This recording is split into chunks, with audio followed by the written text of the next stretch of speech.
in your state, in your season. As your season comes, okay, now he or she is ready for this. Okay, I'm gonna give he or she a little bit more. Then you just, that's when your floor becomes your ceiling, and then you set to a new floor. You keep going up. You heard what you're saying, right? Now listen to this.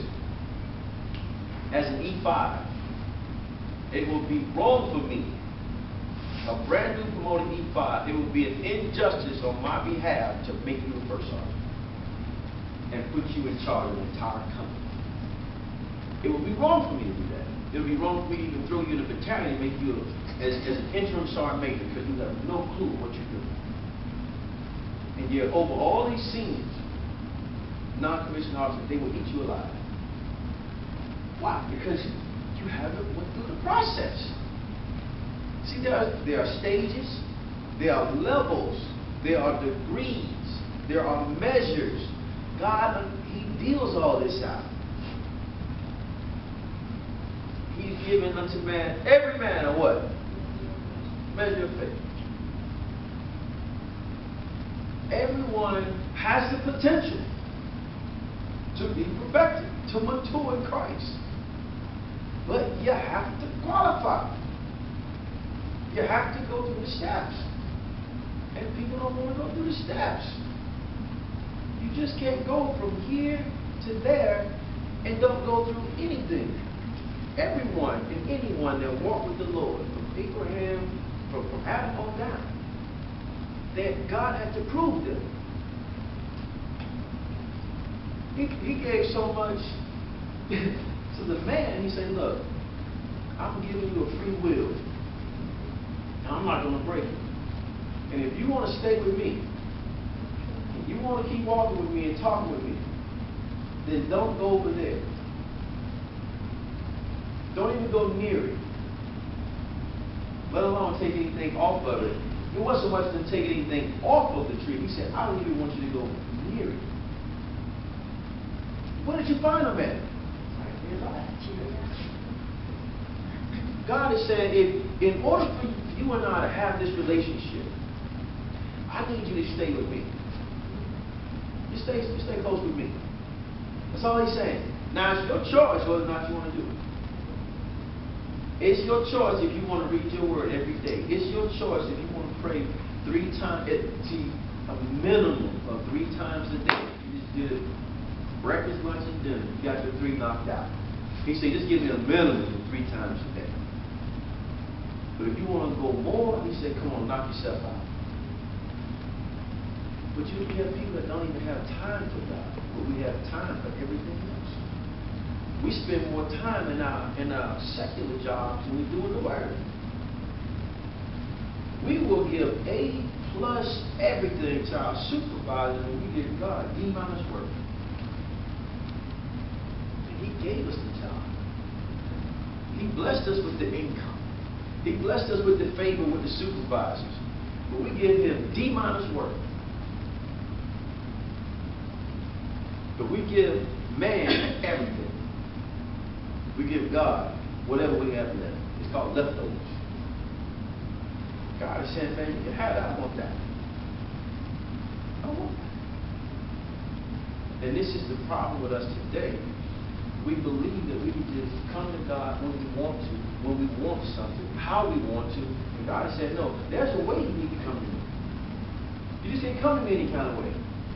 This is why you always find, you know, them folks, when they was meeting with God, they had an epiphany or an assembly of who Christ was. He said, man, take your shoes off. You have forgotten who you're talking to and where you are. And He reminds them, the way you're standing is holy ground. Wherever I am, it's holy. They forgot that. They come up there, you know, Joshua Jericho, he sees the man's sword is drawn. Ready to just take them out.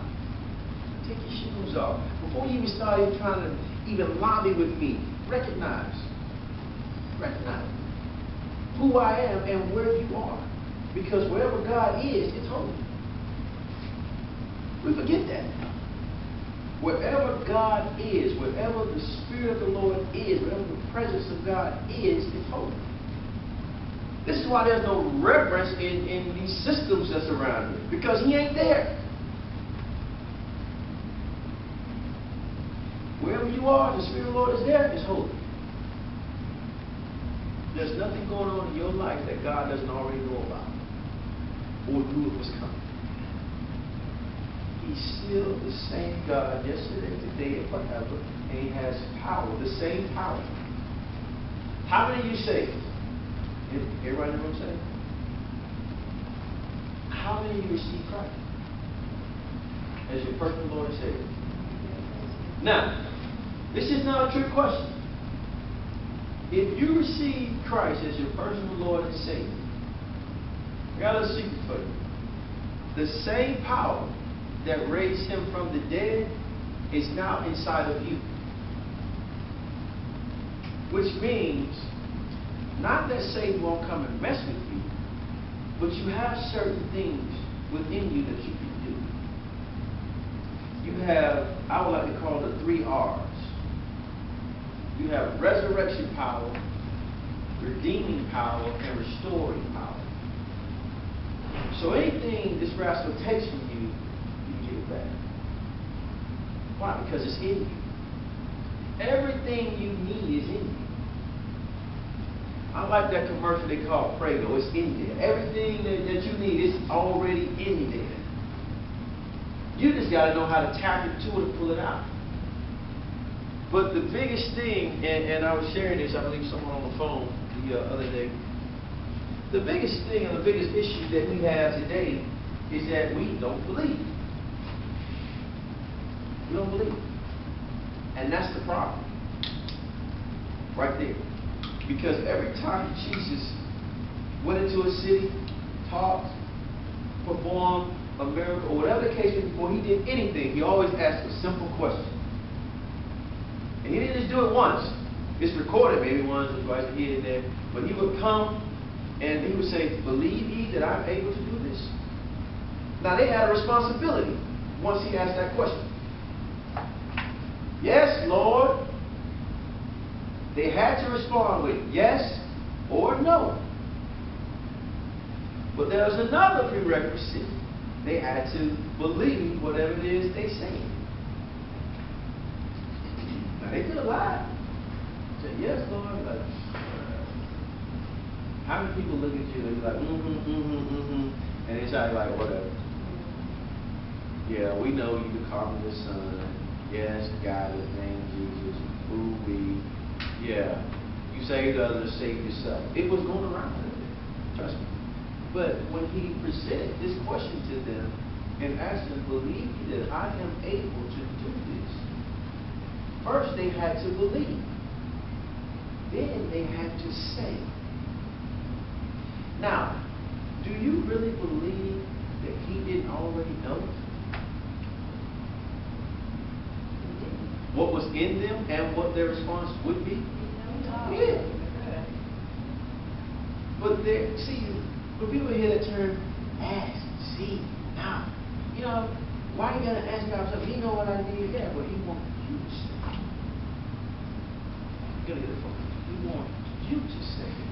And so the question now is, what are you saying? What are you saying?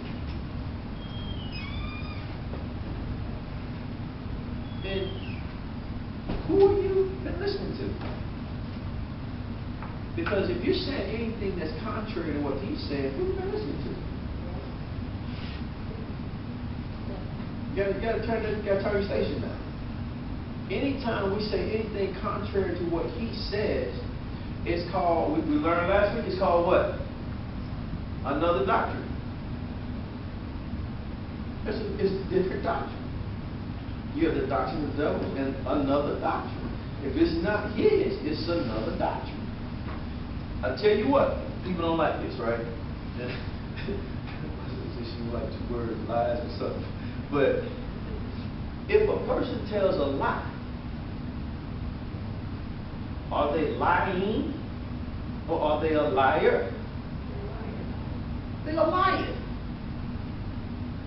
Call it what it is. Totally untrue. No, call it what it is. But the problem now is we're softening the blow. We don't want.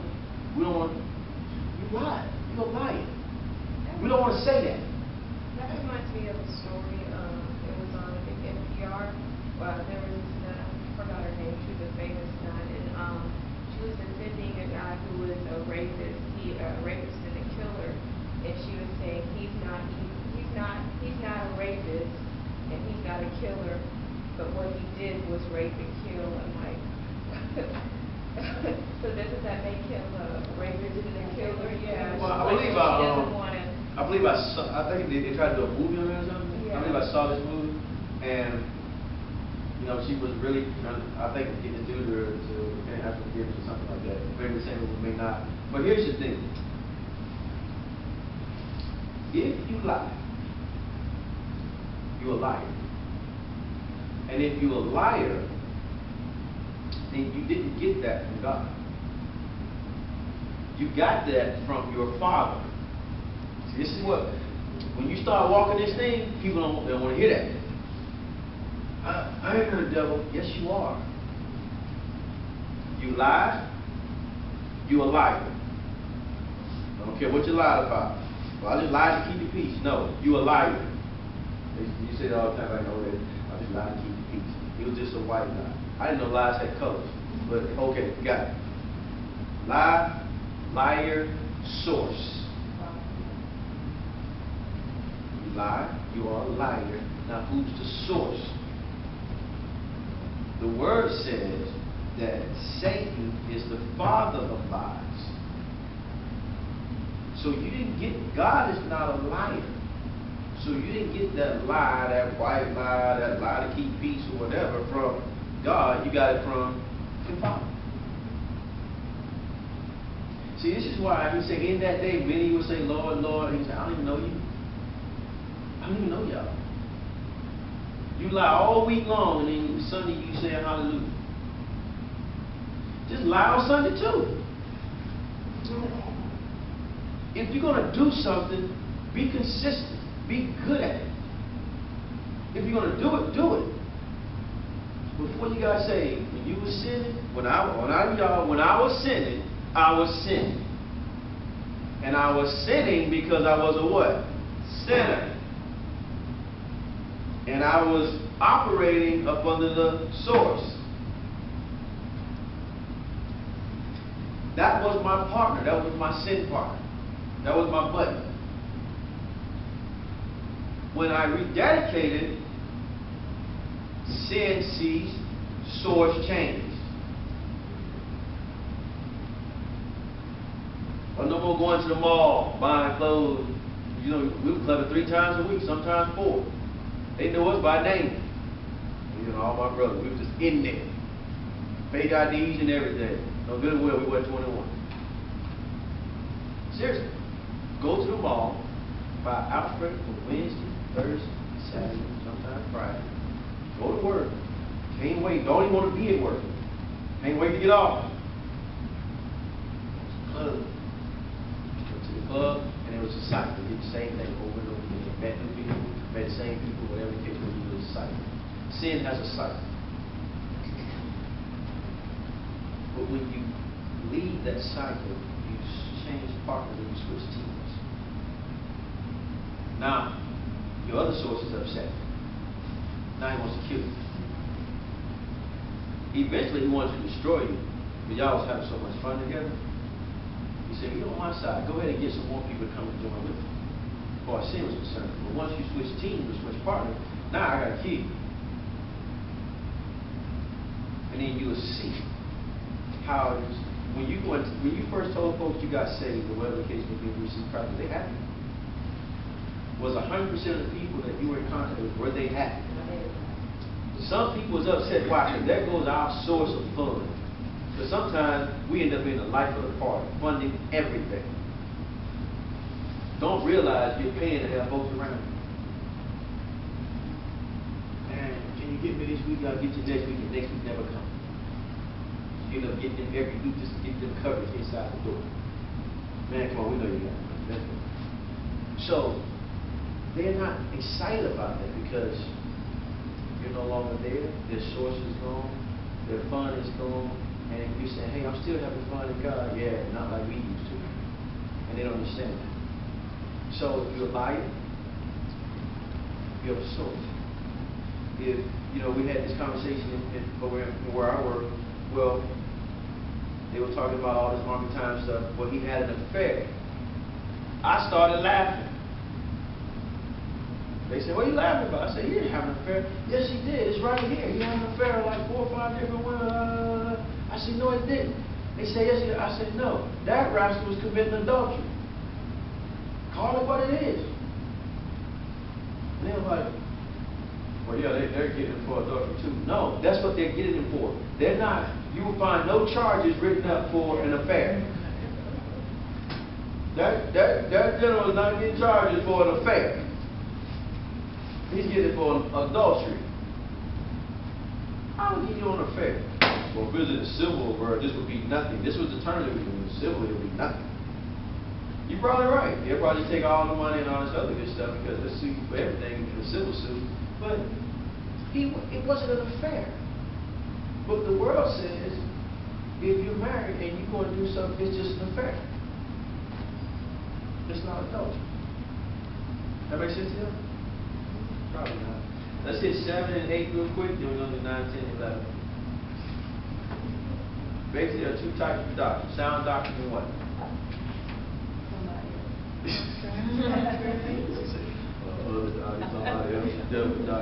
What you got over there? Contrary.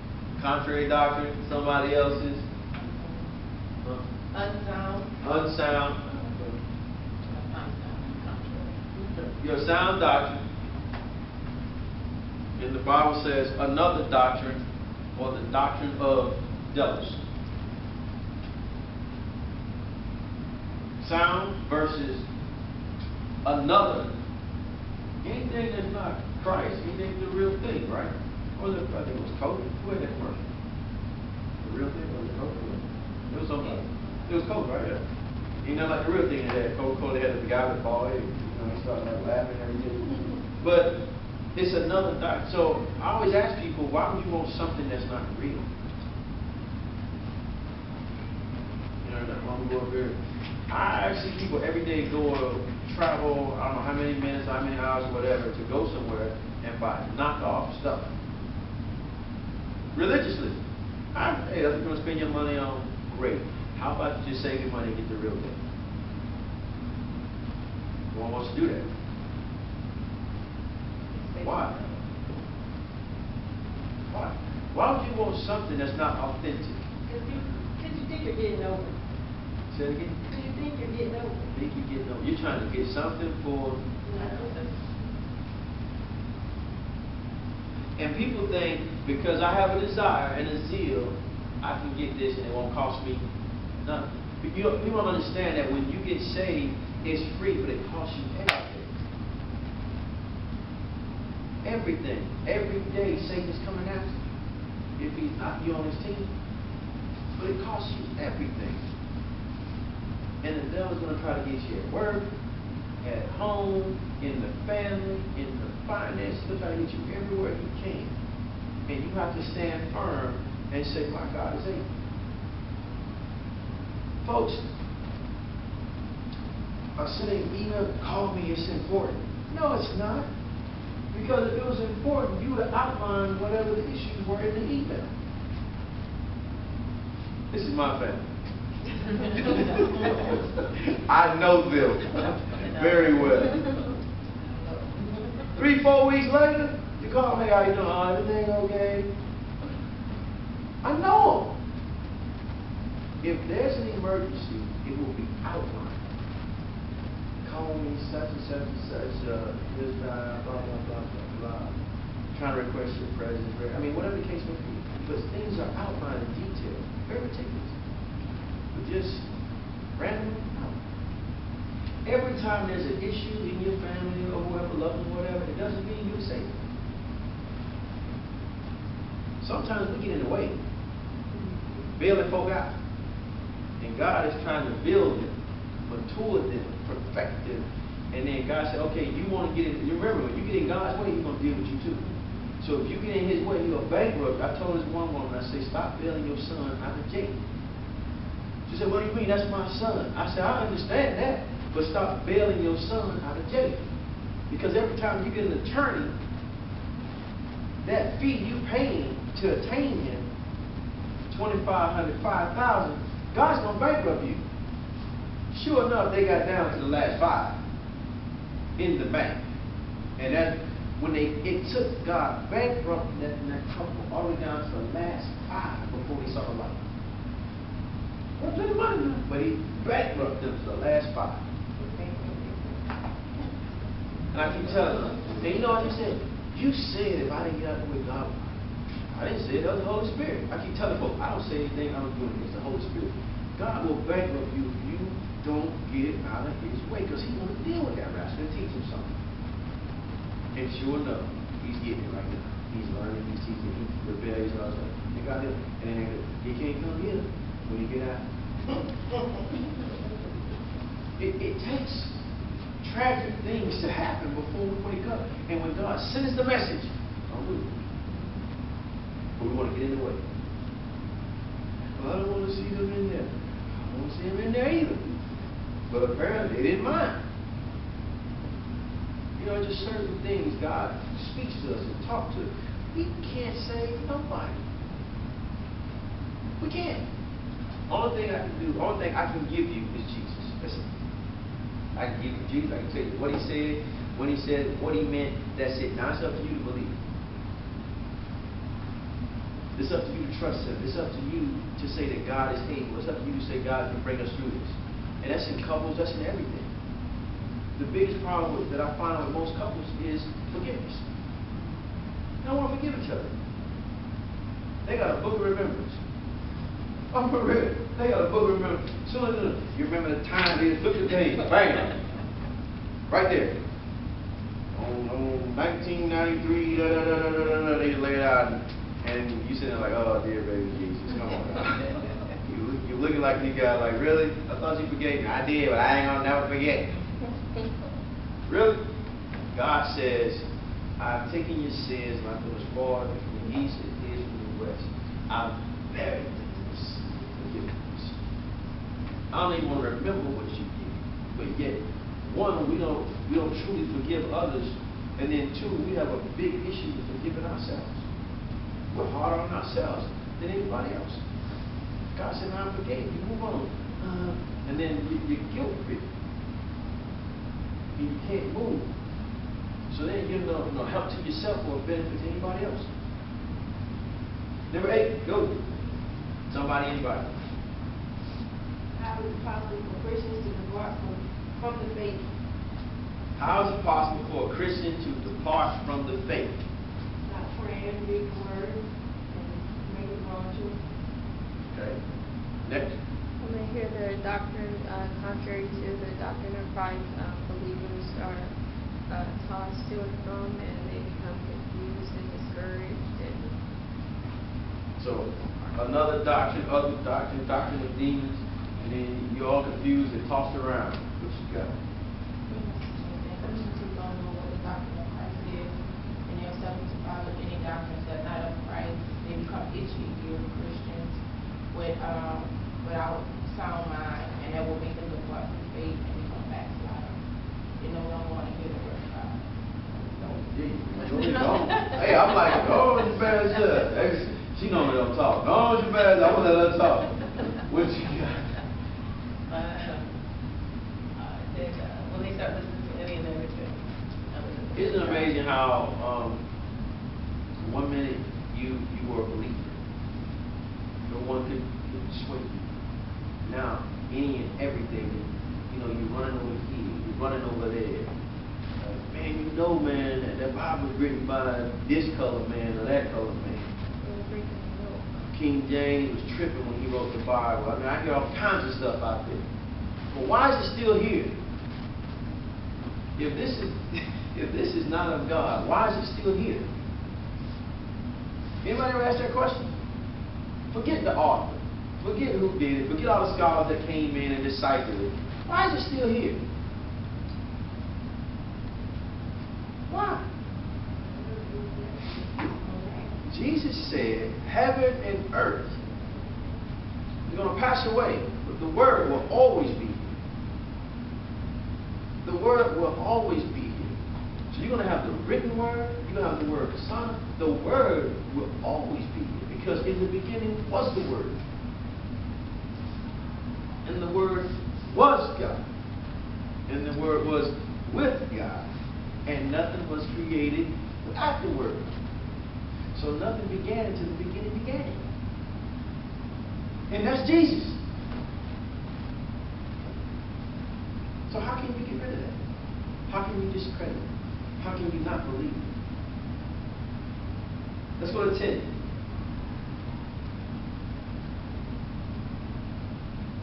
Anybody that answer? Is it possible to distinguish between sound and unsound doctrine, even if it's preached from the same person? You can sit anywhere, classroom, church, wherever.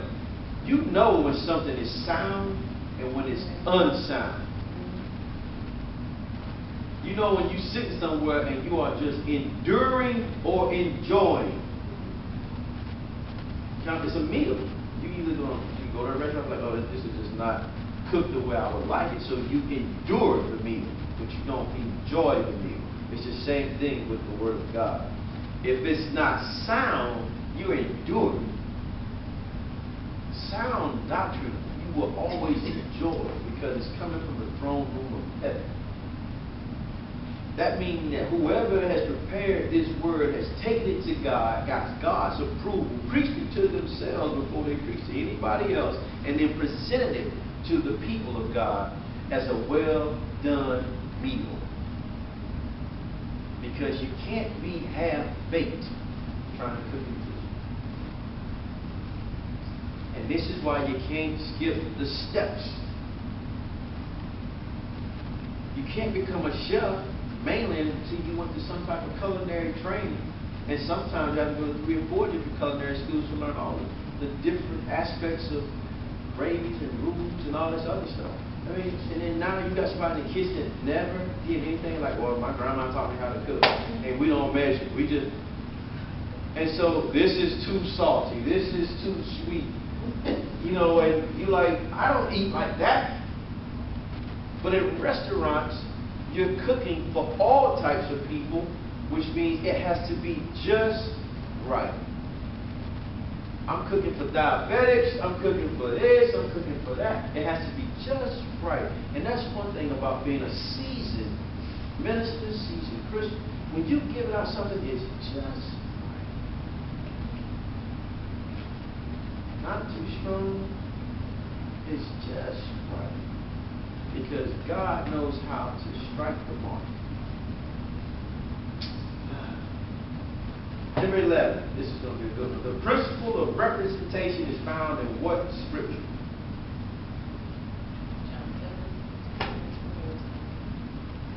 Say again? St. John 7:16, and I had 20 and 21. St. John 7:20. What you got? John 7:16. John 7:16. Somebody read that real quick.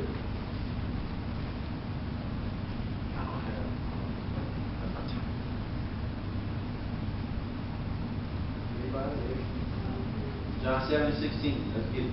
What we got? John 7:16 reads, Jesus answered them and said, my doctrine is not mine,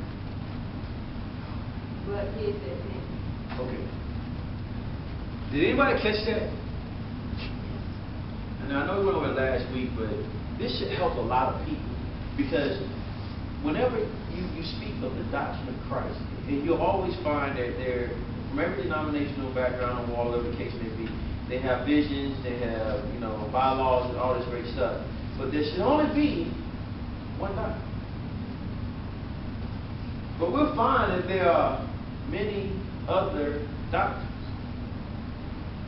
But if there's only one doctrine, and Hebrews 6:1 and 2, and then we also find in Hebrews chapter 5, verse 12, where it speaks of the principles, the oracles, and then Hebrews 6:1 says,